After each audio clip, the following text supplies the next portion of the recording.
네, 신경 안 쓰셔도 됩니다. 뒤에는 안 보셔도 됩니다. 앞에 보십시오. 지난 시간 마태복음 4장 1절에서 4절까지의 말씀을 우리가 나눴습니다. 악마가 사람을 유혹하고 부추겨서 하나님을 사랑하지 못하게 만들고 경배하지 못하게 만든다고 했습니다. 악마는 사람이 하나님의 능력을 이용해서 자신의 욕망을 채우도록 유혹하고 하나님을 이용 대상으로 그렇게 이용하라고 속삭입니다. 지난 말씀을 통해서 하나님의 사랑을 받는 자녀라 할지라도 마귀의 시험을 당할 수 있다. 우리가 하나님의 사랑받는 자녀에도 불구하고 마귀는 우리를 시험하고 공격할 수 있습니다. 그것은 어쩌면 당연한 일이라고 했습니다. 마귀의 자녀들은 시험하지 않습니다. 이미 마귀의 자녀들은 시험할 것이 없죠. 필요가 없습니다. 하나님의 자녀들이기 때문에 미워하고 시기하며 우리를 넘어뜨리려고 시험하는 것입니다. 그러므로 하나님의 자녀들은, 우리 믿음의 자녀들 그리스도인들은 마귀의 이 시험과 유혹을 이상하게 여길 필요가 없습니다. 당연하게 받아들여야 할 것입니다. 또한 이 하나님의 영광을 받고 성령 충만을 받은 예수님께서 광야에서 겸손하고 낮아진 것처럼 하나님의 영광을 받고 하나님의 놀라운 은혜를 받은 사람들은 더욱 낮아지고 겸손해지고 또 연단이 필요하다는 사실을 늘 우리가 유념해야 합니다. 오늘 나눌 성경 말씀은 사람이 하나님의 말씀을 그대로 순종하지 않고 자기 멋대로 자기의 욕심에 맞게 자기 중심적으로 해석하고 그것을 합리화하고 죄를 짓는 것을 경계하라고 오늘 말씀하고 있습니다. 악마는 이것을 노리고 있습니다. 태초로부터 이 악마는 하나님의 말씀을 왜곡시키고 부정하는 것으로서 하나님의 자녀들을 속이고 불순종과 죄악에 빠지게 만들고 우리를 하나님으로부터 멀어지게 만드는 일에 항상 성공해오고 또 그렇게 우리를 공격하고 있습니다. 대표적인 사례가 바로 아담과 하와입니다. 아담과 하와가 이 악마에게 넘어간 시험된 최초의 사건을 우리가 알고 있습니다. 창세기 2장 16절과 17절 말씀. 주 하나님이 사람에게 명하셨다. 동산에 있는 모든 나무의 열매는 내가 먹고 싶은 대로 먹어라. 그러나 선과 악을 알게 하는 나무의 열매만은 먹어서는 안 된다. 그것을 먹는 날에는 너는 반드시 죽는다. 하나님께서 아담과 하와에게 하신 명령이었습니다. 하나님께서는 아담과 하와에게 부족함이 없고 완벽한 에덴 동산을 만들어 주셨습니다. 그리고 그곳에 있는 풍성한 열매를 마음껏 누리도록 모든 열매들을 마음껏 먹도록 허락하셨죠. 그런데 한 가지 예외가 있습니다. 하나님은 선과 악을 알게 하는 나무의 열매는 먹지 말라. 이것을 먹는 날에는 반드시 죽는다. 그렇게 말씀하셨습니다. 그런데 어느 날 뱀이 사람에게 접근해서 말을 겁니다. 창세기 3장 1절에서 5절까지의 말씀 읽어드립니다. 뱀은 주 하나님이 만드신 모든 들짐승 가운데서 가장 간교하였다. 뱀이 여자에게 물었다. 하나님이 정말로 너희에게 동산 안에 있는 모든 나무의 열매를 먹지 말라고 말씀하셨느냐? 여자가 뱀에게 대답하였다. 우리는 동산 안에 있는 나무의 열매를 먹을 수 있다. 그러나 하나님은 동산 한가운데 있는 나무의 열매는 먹지도 말고 만지지도 말라고 하셨다. 어기면 우리가 죽는다고 하셨다. 뱀이 여자에게 말하였다. 너희는 절대로 죽지 않는다. 하나님은 너희가 그 나무 열매를 먹으면 너희의 눈이 밝아지고 하나님처럼 되어서 선과 악을 알게 된다는 것을 아시고 그렇게 말씀하신 것이다. 뱀이 하나님의 말씀을 부정합니다. 하나님의 말씀을 의심하게 만듭니다. 정말 하나님께서 그 열매를 먹지 말라고 말씀하셨다고? 의심하게 만들죠. 뱀은 하나님의 말씀을 반박합니다. 그 열매를 먹어도 죽지 않아. 반박합니다. 부정합니다. 하나님 말씀에 대한 믿음을 흔들어버리죠. 그 나무의 열매를 먹으면 하나님처럼 능력이 생기고 너도 완벽해지고 선과 악을 아는 능력이 생기고 지혜가 생길 거야. 인간의 탐욕을 충동질합니다. 아담과 하와는 에덴 동산에서 모든 열매를 풍성하고 배부르게 먹을 수 있었음에도 불구하고 그것에 만족하지 못했습니다. 사람은 참 신비한 교묘한 존재입니다. 충분히 지금도 풍성한 은혜를 누리고 있고 부족함이 없는데도 불구하고 금지된 것 그 한 가지를 갈망하고 그 부족한 것 딱 한 가지에 연연하고 불만을 갖고 삽니다. 참 사람이란 존재가 인간의 탐욕에 끝이 없음을 보게 됩니다. 이미 에덴 동산 안에 풍성하고 충분한 열매와 음식들을 먹고 부족함이 없을 텐데 그 단 한 가지 금지된 것에 대해서 욕심을 부리고 탐욕을 갖는다는 것이죠. 다 허락해 줬는데 그 한 가지를 불만합니다. 불평합니다. 그리고 하나님과 같이 되고 싶어서 그 욕망과 탐욕과 교만함을 이기지 못하고 결국 그 열매를 따먹게 됩니다. 창세기 3장 6절 말씀. 여자가 그 나무 열매를 보니 먹음직도 하고 보암직도 하였다. 그뿐만 아니라 사람을 슬기롭게 할 만큼 탐스럽기도 한 나무였다. 여자가 그 열매를 따서 먹고 함께 있는 남편에게도 주니 그도 그것을 먹었다. 결국 아담과 하와는 자신들의 욕심을 이기지 못하고 하나님 말씀에 불순종하고 그 선악을 알게 하는 나무 열매를 먹고 말았습니다. 이후 어떻게 됐습니까? 아담과 하와가 정말 하나님처럼 능력 있고 완벽한 존재가 되었습니까? 훌륭하고 놀라운 능력을 가진 하나님 같은 존재가 되었습니까? 아닙니다. 오히려 그들은 선악을 알게 된 뒤에 더 불행해졌습니다. 선과 악을 알게 되면 뭔가 특별해지고 더 행복해지고 더 좋아질 줄 알았는데 그렇지 않았습니다. 오히려 이때부터 비극의 역사가 시작되었습니다. 그들은 하나님께로부터 정죄를 받고 징벌을 받아서 에덴 동산으로부터 쫓겨나게 됩니다. 그런데 한 가지 이런 질문을 할 수 있습니다. 그 선악을 알게 하는 나무 열매를 먹으면 죽는다고 했는데 죽었습니까? 죽진 않았죠. 그러면 하나님 말씀이 틀렸습니까? 뱀의 말이 맞습니까? 아닙니다. 왜냐하면 성경은 아담과 하와가 하나님 말씀에 불순종하고 죄를 지음으로써 비록 징벌을 받아서 에덴 동산에서 쫓겨났지만 쫓겨났고 또 그 죄로 인해서 아담과 하와가 하나님과의 관계가 단절되어 버린 것이죠. 하나님 없는 삶이 시작된 것입니다. 하나님과 관계 없는 사람이 된 것입니다. 하나님께서 창조하신 에덴 동산에서 쫓겨난 것은 하나님과 단절된 삶을 의미하고 그것은 죽은 삶과 같다는 것입니다. 그래서 성경은 비록 육신은 살았을지 모르지만 하나님 없는 삶, 하나님과 관계가 깨어지고 부서지고 단절된 삶은 죽은 삶이다. 죄의 대가는 죽음이기 때문입니다. 죄의 대가는 사망이다. 그렇습니다. 하나님 없는 삶, 하나님과 관계를 맺지 못하는 삶은 죽은 것입니다. 육신은 살아있으나 그들은 죽은 것이다. 로마서의 말씀처럼 하나님 없는 삶은 살아도 산 것이 아니죠. 이처럼 사탄은 하나님 말씀을 의심하게 만들고 부정하고 반박하고 봐, 내 말이 맞지? 하나님 말씀을 의심하게 만들어서 결국 어떻게 해야 됩니까? 하나님과의 관계를 깨어뜨리고 부서지게 만들고 끊어버립니다. 이것이 사탄의 목적입니다. 사탄은 사람이 더 이상 하나님을 사랑하지 못하게 만들고 하나님의 사랑과 보호하심을 받지 못하도록 끊어버리는 것이죠. 그리고 자신의 종이 되게 만듭니다. 죄의 종이 되어서 사망의 권세에 짓눌려 사는 노예가 되게 만듭니다. 이것이 사탄의 전략입니다. 그러나 하나님은 사탄을 징계하셨죠. 창세기 3장의 말씀처럼 하나님께서는 여자의 후손이 비록 그 뱀이 여자의 발꿈치를 물고 상하게 했지만 여자의 후손이 뱀의 머리를 짓밟아 승리하게 될 것이다.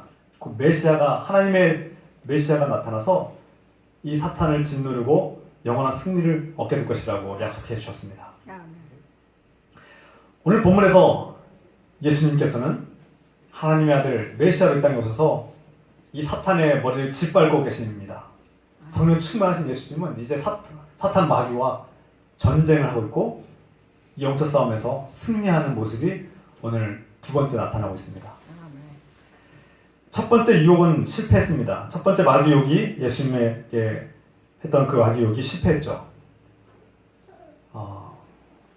예수님은 그 인간의 욕망을 이겨내시고 하나님을 이용하고자 하는 그 인간의 본성을 이겨내시고 사탄 마귀의 권세를 이기셨습니다. 그런데 사탄이 포기하지 않습니다.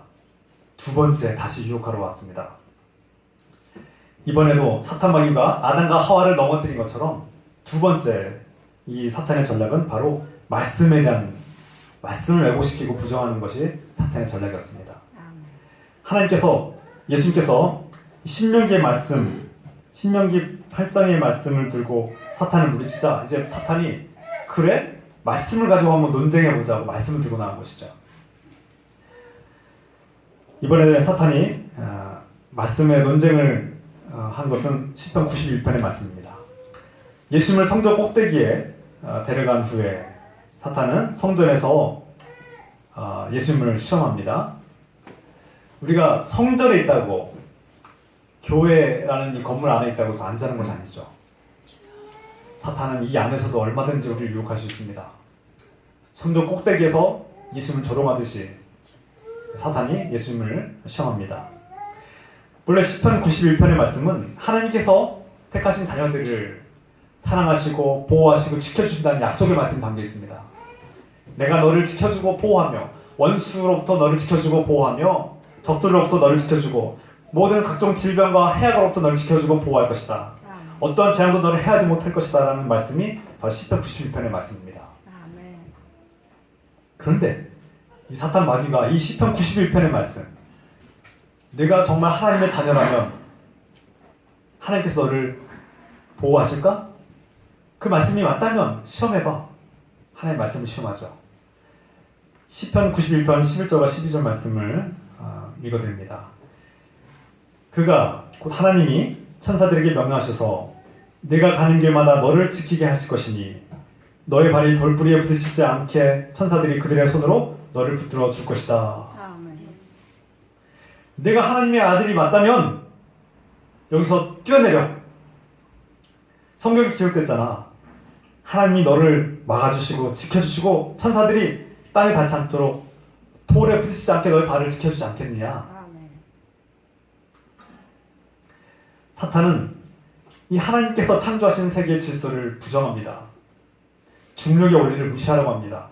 그리고 뛰어내려.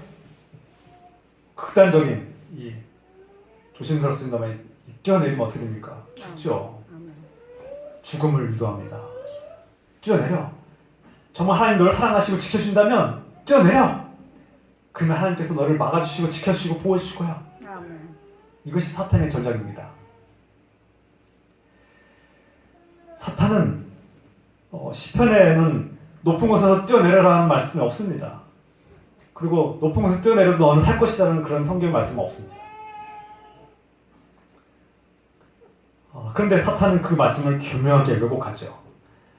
성경에 너의 발이 돌부리에 부딪히지 않게 천사들이 너를 붙들어주고 지켜준다니까 이 높은 곳에서 뛰어내려도 너의 발을 돌에 닿지 않게 하나님께서 지켜주시지 않겠느냐. 말장난합니다. 성경의 문자주의적인 해석을 가지고 왜곡시킵니다. 하나님께서 주신 이 본질의 말씀을 흔들어버리죠. 그리고 우리의 목숨을 해치려고 합니다. 내가 하나님의 아들이라 맞다면, 당신이 하나님의 사랑받고 하나님께서 돌보시는 자녀가 맞다면 뛰어내려. 극단적인 선택을 해. 그래도 아무 문제 생기지 않을 거야 라고 우리에게 속삭인다는 것이죠. 이것이 악한 마귀의 속삭임입니다. 우리 그리스도인들은 이것을 분별할 줄 알아야 되고 이 마귀의 음성을 분별하고 담대하게 떨쳐내야 합니다. 악마는 우리에게 계속해서 네가 하나님의 자녀가 맞느냐 의심을 품게 만들고 증명해보라고 우리에게 유혹합니다. 우리가 어떤 방법으로 하나님의 아들이고 자녀인 것을 증명합니까? 우리가 나중에 다시 나누겠지만 이런 방법, 정말 어떤 기적을 보이고 이런 신비스러운 능력을 가지고 이런 자연의 법칙을 거스르면서 내가 하나님의 자녀라는 것을 증명해 보이라고 하는 것은 마귀의 속삭임인 것을 우리가 분별할 줄 알아야 됩니다. 그것은 악한 것입니다. 우리가 그 높은 곳에서 뛰어내려서 만약 산다면 너는 중력을 이긴 자, 기적을 일으킨 자, 하나님의 아들이 되어서 유명해질 거야. 사람들이 너를 영화롭게 할 거야. 이런 식으로 우리를 유혹한다는 거예요. 사람은 간혹 하나님께서 나를 사랑하시는 것이 맞는가? 정말 하나님께서 내 기도를 듣고 계시는가? 하고 의문을 가질 때가 있습니다. 믿음 생활을 하다 보면 이런 의미일 때가 간혹 있지요. 하나님께서 나의 기도에 더디게 응답하시고 내가 원하는 대로 이루어지지 않을 때 우리는 간혹 이런 생각에 빠질 때가 있습니다. 마치 부부 생활할 때 연인 관계에서 여자들이 가끔 묻잖아요. 당신 나 사랑해? 당신 나 사랑한 거 맞아? 자꾸 사랑을 확인하려고 하잖아요. 그 썩 좋은 일이 아닙니다. 물론 사랑한다고 고백하는 건 중요합니다. 말로 행동으로 이렇게 고백하고 표현하는 건 좋은데 자꾸 그 사랑을 의심하기 때문에 물어보는 거 아닙니까? 정말 나 다 사랑한 거 맞아? 이런 의심의 질문은 썩 좋지 않습니다. 사탄이 그런 전략을 쓰고 있죠. 하나님께서 너를 정말 사랑하신다면 왜 너를 부자로 만들어주지 않지? 왜 네 사업장은 막 번창하지 않는 거야? 하나님께서 너를 정말 사랑하고 보호하시고 너를 축복하신다면 왜 너는 이렇게 아프고 병들어 있는 거야? 이런 질문을 한다는 거예요. 여러분, 하나님께서 사랑하시고 복 주신 자녀들이 아플 수 있습니다. 병들 수도 있고요. 실패할 수 있습니다. 가난해질 수 있습니다. 여러분, 그것을 오해해서는 안 됩니다. 그런데 마귀는 그것을 속삭인다는 거예요. 그리고 이 마귀는 언뜻 보면 그럴듯하지만 이 합리성을 가장해서 교묘하게 우리를 속이고 있다는 것입니다. 말씀을 문자주의적으로 해석함으로써 우리를 속이고 있다는 거예요. 그리고 그로 인해서 무엇을 얻습니까? 마귀는 하나님과의 관계를 깨뜨리고 단절시키려고 한다는 것입니다. 우리가 하나님의 말씀을 불순종하게 만들고 내가 하나님의 사랑받고 있는 자녀라는 사실을 의심하게 만들어서 하나님으로부터 멀어지게 만들고 영적인 침체에 빠지게 만들고 결국 마귀의 종으로 삼기 위한 전략인 것입니다. 성경 말씀을 우리가 전체적으로 균형 있게 보지 못하면 하나님께서 왜 이런 말씀을 주셨는지 우리가 그 본질의 핵심을 우리가 깨닫지 못하면 악마의 유혹에서 쉽게 넘어질 수밖에 없습니다. 여러분, 그래서 항상 하나님 말씀을 가까이 해야 합니다. 그리고 우리는 또한 한 가지 중요한 유혹을 받죠. 하나님의 말씀을 자신에게 유리한 방식으로 자신의 합리적인 생각으로 자꾸 왜곡시키고 자기 중심적으로 자기 욕심을 채우기 위해서 진리의 말씀을 왜곡시키고 변형시키고 죄를 짓고도 합리화시켜버리는 것입니다. 이것이 이단들의 특징이죠. 이단들의 특징은 가장 먼저 말씀을 왜곡시킵니다. 자신들이 원하는 말씀만 구절구절 문자주의적으로 해석을 해서 자신들의 욕심과 탐욕을 끼워 맞추고 억지로 교리를 만들어서 이상한 교리를 만들고 사람들을 조종하고 빼앗고 착취하고 죄를 짓게 만들고 결국 엉뚱한 교주를 섬기게 만들고 하나님과 하나님 아들 예수 그리스도로부터 멀어지게 만드는 참된 진리의 말씀을 통합해서 균형 있게 조화롭게 받아들이지 못하게 만듭니다. 악마의 속임수죠. 그래서 성경 말씀을 창세기로부터 요한계시록까지 골고루 읽지 못하게 만들고 어느 한 성경만 읽게 만듭니다. 요한계시록만 읽게 만들고 요한계시록이 중요한 말씀이고 요한계시록 읽어야 복을 받고 그런 식으로 우리를 유혹한다는 거예요. 그리고 다른 성경에 나온 말씀들과 충돌이 일어나면 그 말씀을 무시하게 만드는 것입니다. 그리고 문자주의에 빠지게 만듭니다. 여러분, 이 성경의 말씀은 거룩한 말씀이지만 히브리어와 또 헬라어를 번역한 성경입니다. 번역에 한계가 있습니다.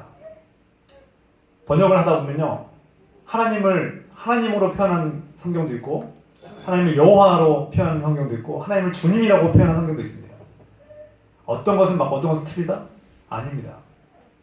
성경의 그 단어 히브리어와 헬라어를 우리나라 말로 어떻게 번역하느냐에 따라서 미묘한 번역의 차이점들이 있는데, 이단들은 자신들이 이용해 먹기 좋은 그런 표현들만 가지고 짜맞춰서 이상한 교회를 만들어내고 그것을 합리화시키고 성도들을 조종하고 착취하고 이용하고 이단의 길로 빠지게 만드는 것이죠.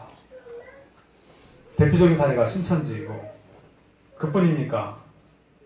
하나님의 교회, 이런 안상홍 증인회, 셀 수 없이 많은 이단들, 또 이슬람도 하나님의 말씀을 부정합니다.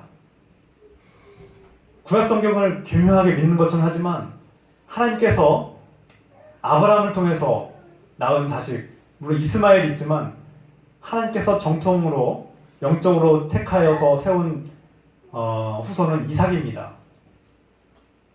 아브라함의 자녀 이삭을 통해서 이 영적 유산이 물려받고 약속이 이루어졌는데, 이슬람교는 어떻게 해석합니까? 아니다. 아브라함의 후손은 이스마엘이고 그가 장자고 그가 정통성이 있으니까 우리는 그를 믿고 그가 축복을 받았고 그를 따라야 된다고 가르치는 것이죠. 성경을 왜곡시킵니다. 교묘하게 변형시킵니다. 짜맞추게 합니다. 자기들의 입맛에 맞춥니다.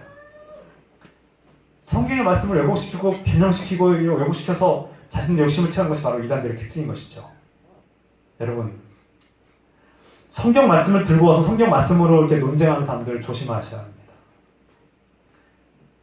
그리고 어느 한 말씀만 가지고 자꾸 그 말씀 구절만 가지고 마치 공시처럼 외워서 그것을 공격하는 사람들을 경계하십시오. 우리가 성경 말씀을 극단적으로 치우치게 읽지 않아야 됩니다.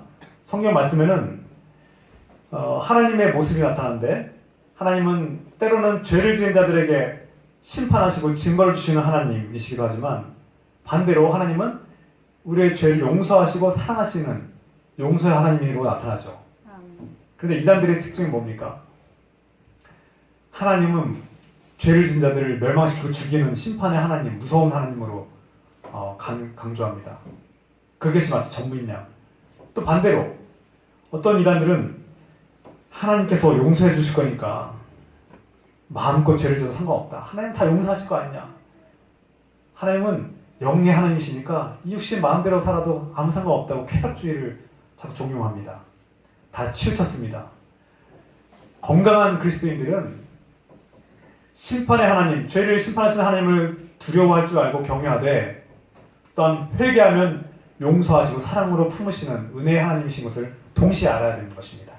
이것이 건강한 신앙이고 말씀의 조화와 균형을 잡은 신앙입니다.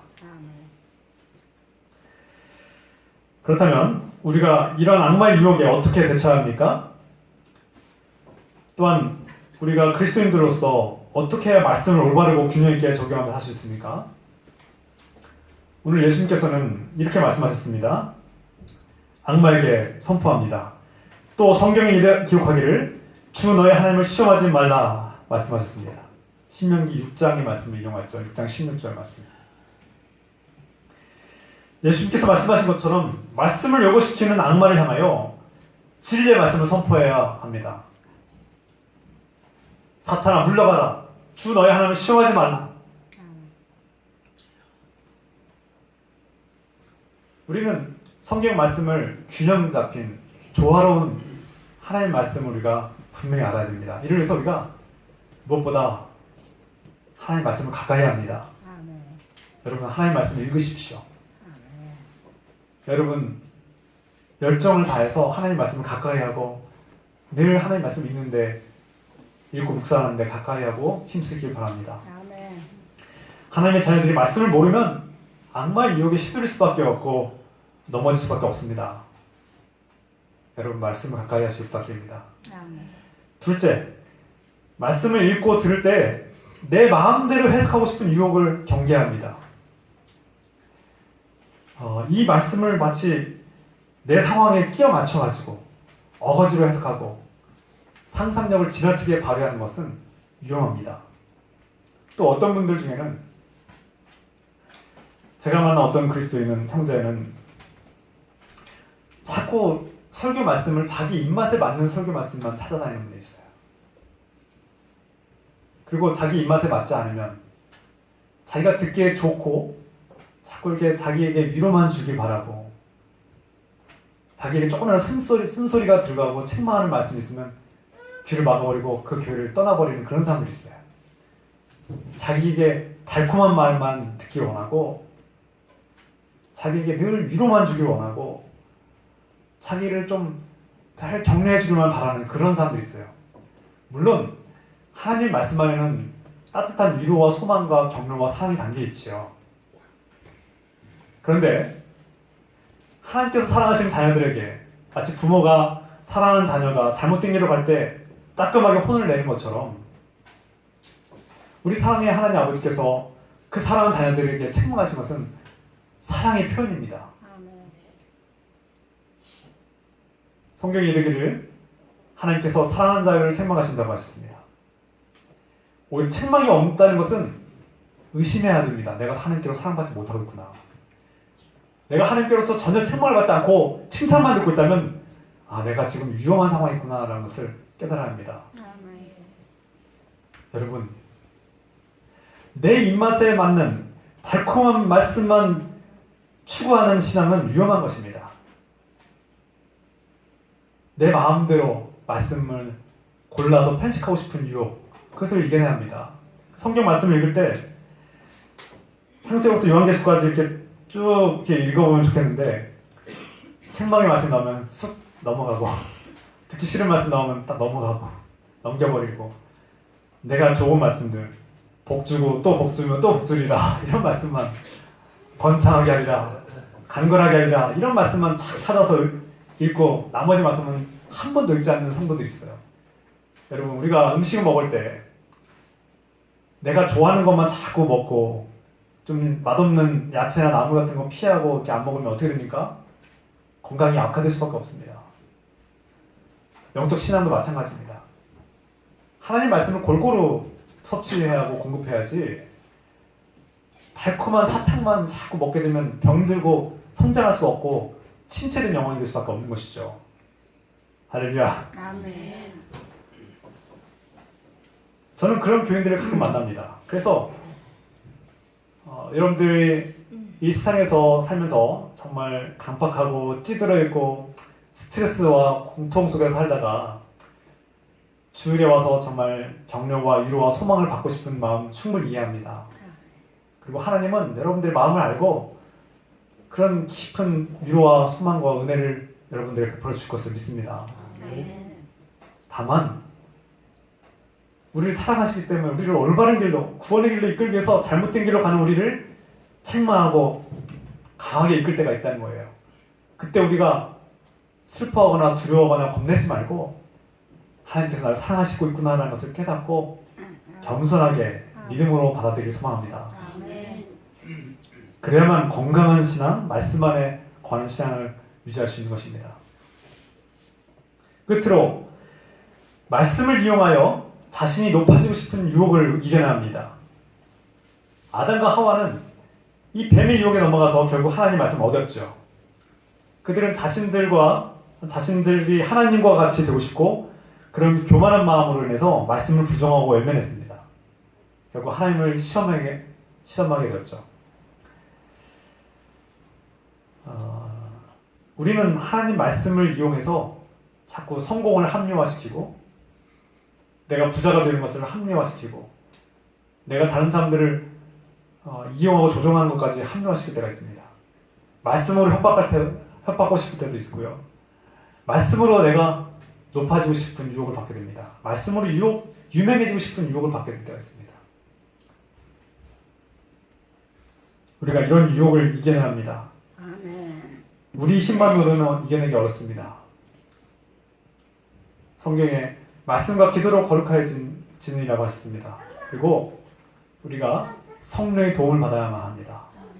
예수님께서 성령 충만하여서 이 신명기서의 말씀대로 주 너희 하나님을 시험하지 말라고 선포한 것처럼 성령 충만함으로 말씀의 무기를 들고 악마를 물리치고 승리하는 저와 여러분 되시기를 우리 주 예수 그리스도의 이름으로 간절히 소원합니다. 오늘 말씀을 마무리합니다. 성경은 이 땅에 오신 하나님 아들 예수 그리스도께서 진리의 말씀이 되신다고 선포하고 있습니다. 동시에 예수 그리스도는 말씀을 완성하신 분입니다. 요한복음 8장 32절 너희는 진리를 알게 될 것이며 진리가 너희를 자유케 할 것이다. 요한복음 14장 6절 말씀 예수께서 그에게 말씀하셨다. 나는 길이요 진리요 생명이다. 나를 거치지 않고서는 아무도 아버지께로 갈 사람이 없다. 예수님께서 진리이고 길이요 생명이십니다. 태초에 말씀이 계셨으니 그 말씀이 곧 예수님이라고 성경이 증언하고 있죠. 우리가 성령 충만함으로 말씀으로 악마를 물리치고 승리하려면 예수 그리스도를 우리 안에 품고 그분을 따르는 삶을 살아야 합니다. 진리요 생명이요 우리의 구원의 길이 되시는 예수 그리스도 앞에 온전히 나아가며 말씀의 조화와 균형을 이루고 승리하시는 저와 여러분 되시기를 주 예수 그리스도의 이름으로 축원합니다. 기도합시다. 우리 합심하여서 함께 기도합니다. 오늘 말씀을 붙잡고 이 말씀대로 실천하며 살게 하여 주십시오. 우리 말씀의 균형 잡힌 삶을 살게 하여